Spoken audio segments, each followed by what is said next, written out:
Today, the latest weapons, coupled with the fighting skill of the American soldier, stand ready, on the alert all over the world to defend this country, you, the American people, against aggression. This is The Big Picture, an official television report to the nation from the United States Army. Now, to show you part of the big picture, here is Sergeant Stuart Queen. Primary supporting arm of American infantry from the era of muzzle loaders to atomic projectiles is the epical story of field artillery, the king of battle. Today on The Big Picture, we're going to tell this story. It begins at Bunker Hill and has grown in importance ever since, until right now the hard-hitting, fast-moving field artillery team is the most powerful Army unit on the battlefield. Let's watch the story of artillery in action.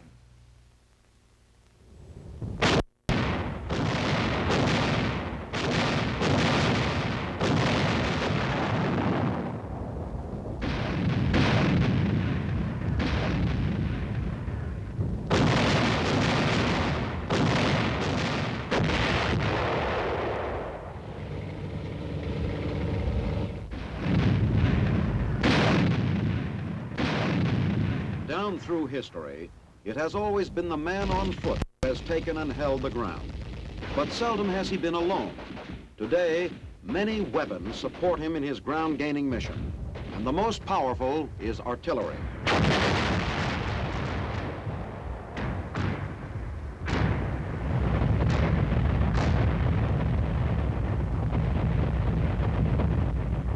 The word goes back.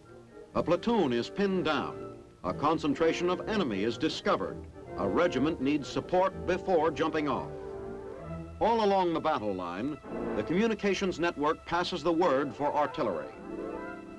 Foxtrot, Oscar Bravo, fire mission, coordinates 67523, azimuth 490, enemy concentration will adjust. And artillery is delivered. But let's go back to the beginning of American artillery. Let's go back to 1776. This is the cannon that fought with Washington, a muzzle loader that had to be swabbed after each round to ensure that no sparks would set off the next round prematurely. A primitive weapon, but good enough to pound the British at Bunker Hill, support the successful attack at Trenton, and aid in the defeat of Cornwallis at Yorktown.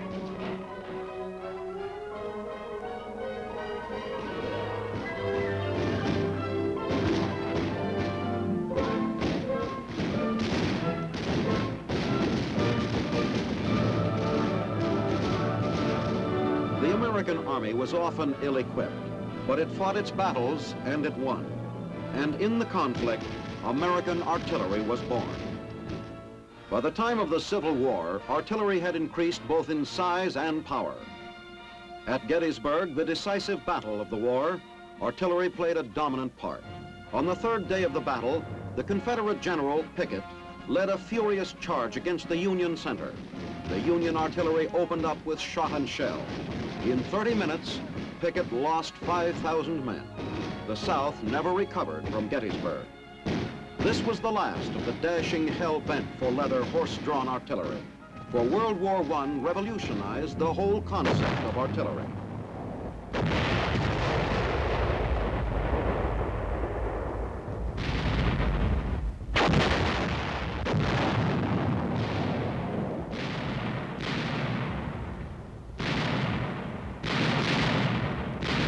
For 4 years, two huge armies hammered each other across a shattered no-man's land, neither able to penetrate the other. In such a situation, artillery became the primary weapon. Its development was rapid. The telephone enabled commanders for the first time to really exercise control over artillery fire.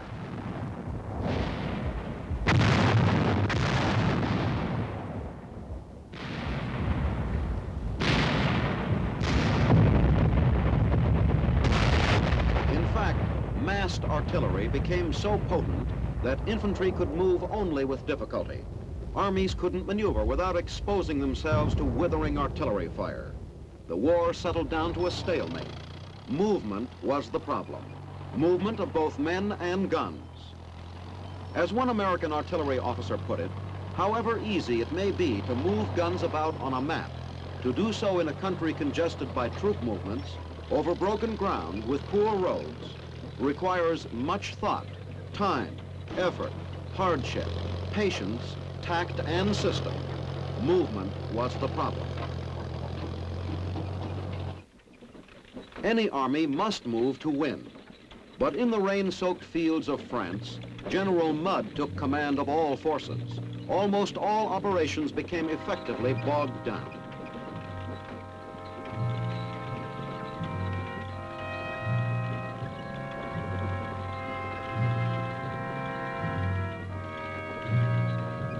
As the war progressed, trucks came to replace horses as the prime mover of artillery. But the problems still remained. For each gun moved, there had to be a movement of personnel, ammunition, spare parts, repair agencies, rations, and general supplies. And sometimes, just moving the truck was hard enough.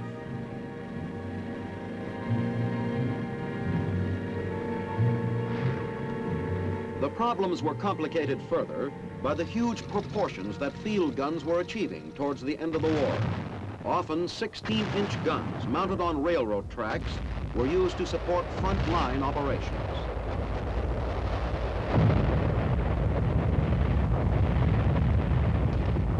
It was the Allied Meuse-Argonne offensive that finally broke the back of the German army. Although artillery contributed to stalemating the war, it also contributed to the victory. In fact, huge numbers of American artillery played a dominant role.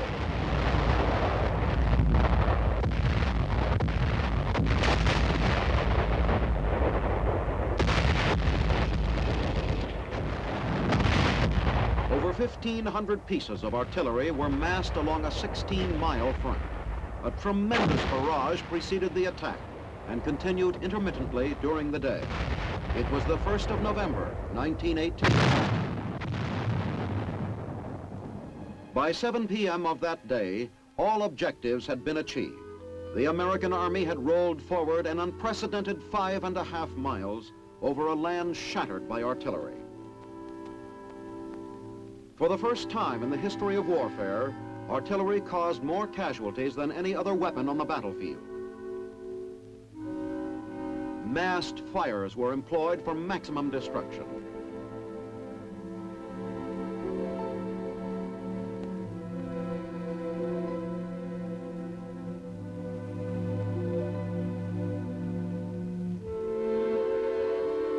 In World War I, 70% of all casualties were due directly to artillery fire. The King of Battle had earned his name. With the end of the war, the American army came home, and Americans settled down to a generation of uneasy peace.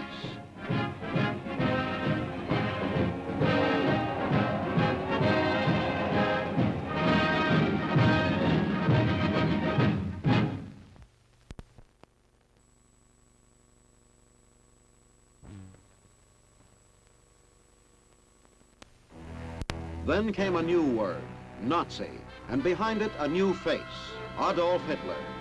Under Hitler, Germany was recast into a totalitarian military state with ambitions that stretched around the globe.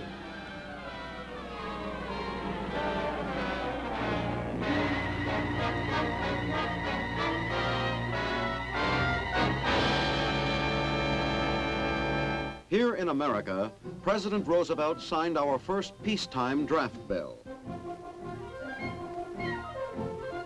Americans of all shapes and sizes got ready for war.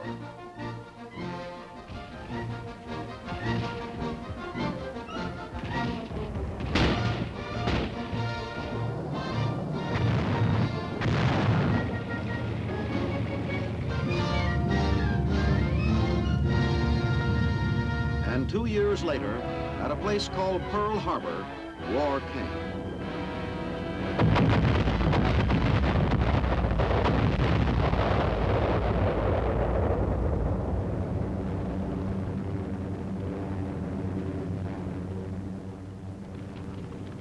In World War II, we found ourselves fighting in two major theaters on opposite sides of the world, and men and equipment had to get to both places.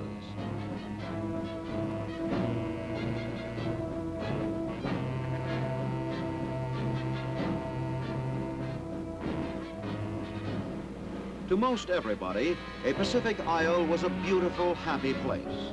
But the Japanese warlords changed all that, and we had to put things right again.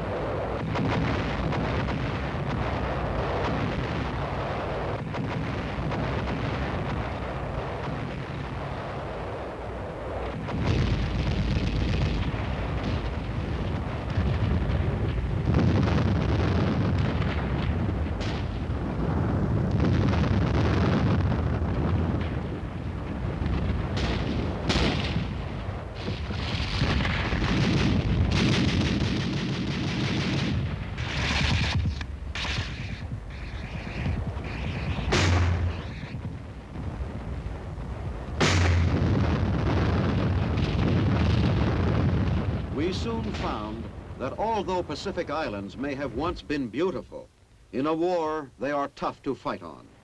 Movement again became the big problem, particularly for artillery. For the most part, ammunition and supplies had to be lugged over jungle trails on human backs. And as always, when General Mudd takes command of operations, everything bogs down.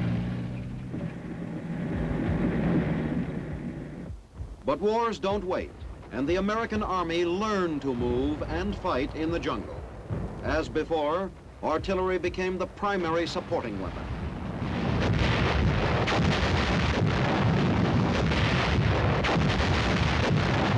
In fact, artillery gained new prominence in the Pacific. It became the most effective weapon against the by charge of the Japanese.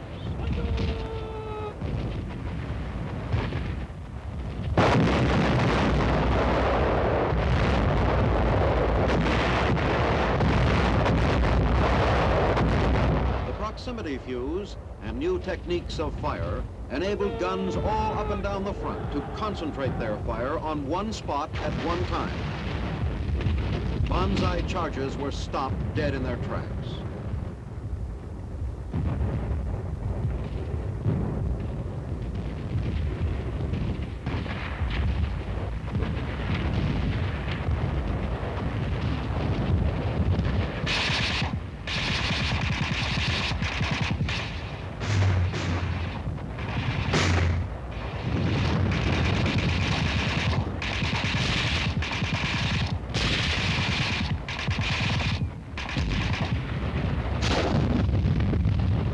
This is firepower, the key to success in battle.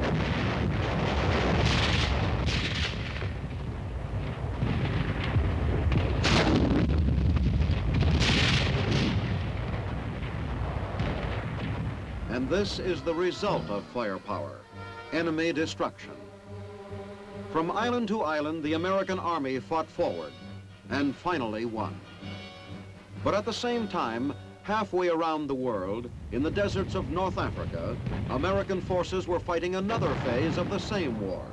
The desert created its own problems, but it was open terrain, and it allowed the American Army to employ its mobility and firepower, with airstrikes aiding the artillery.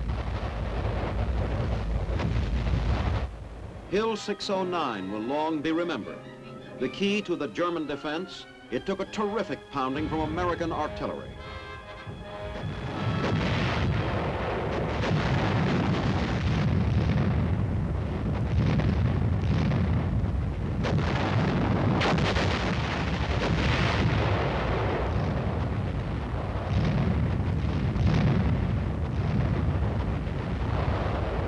Finally, it fell.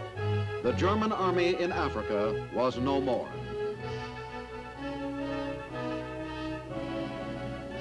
Tunis and Bizerte rejoiced, but across the Mediterranean lay Italy and a town called Anzio.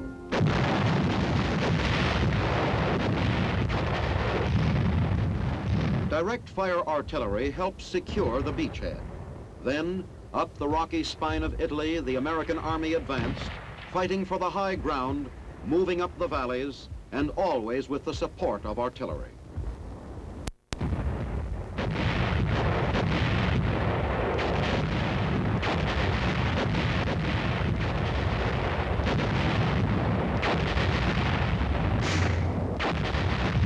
At a mountain bastion called Cassino, the Germans made their strongest resistance.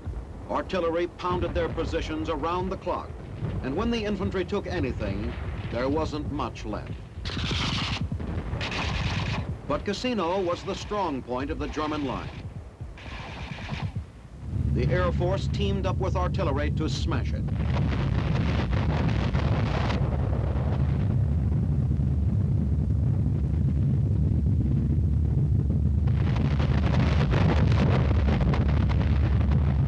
In Belgium and France, the American Army made spectacular progress. Then came the German counterattack. It was here, during the European campaign, that a new weapon came into use against the Germans: massed rocket fire. This is firepower.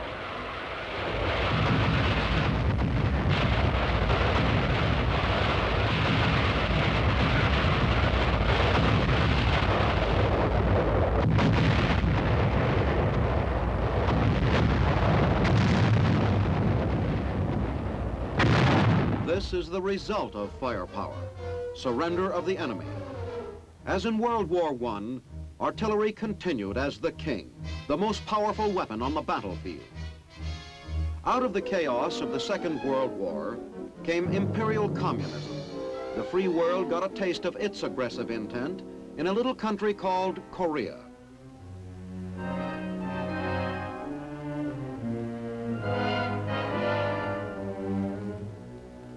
Way outnumbered from the start, American commanders traded manpower for firepower, and once again, artillery came to dominate the battlefield. The weapons that fought the Korean War were basically the same as in World War II, but the technique of gunnery was vastly improved. Using a simple target grid system, any infantryman could become an artillery observer. He could call for fire support, and the artillery could deliver it rapidly wherever it was needed.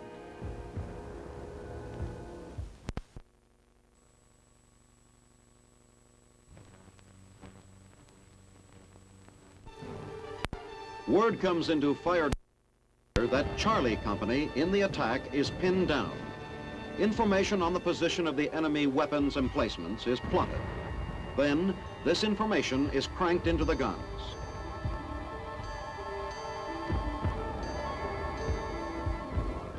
Charlie Company needs artillery support and gets it.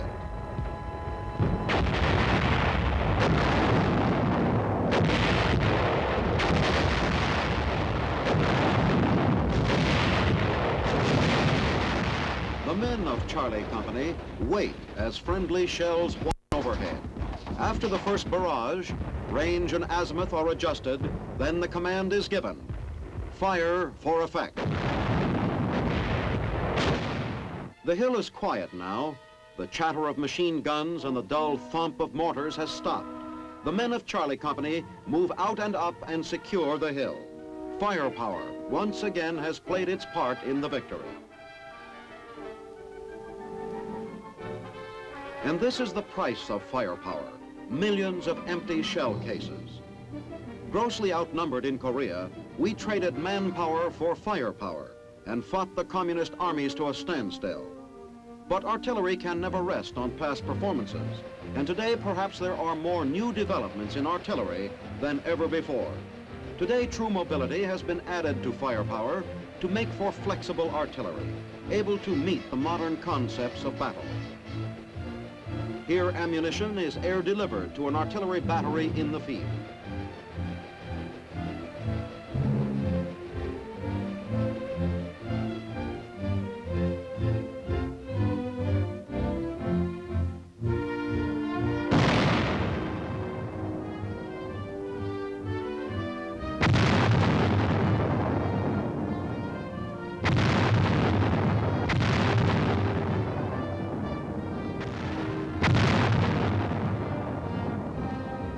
But supplies and ammunition are not the only things that can be air delivered by helicopter. Here, a battery commander gets his orders to move to a new position, 20 miles away over rough mountainous terrain. How many hours or even days will it take?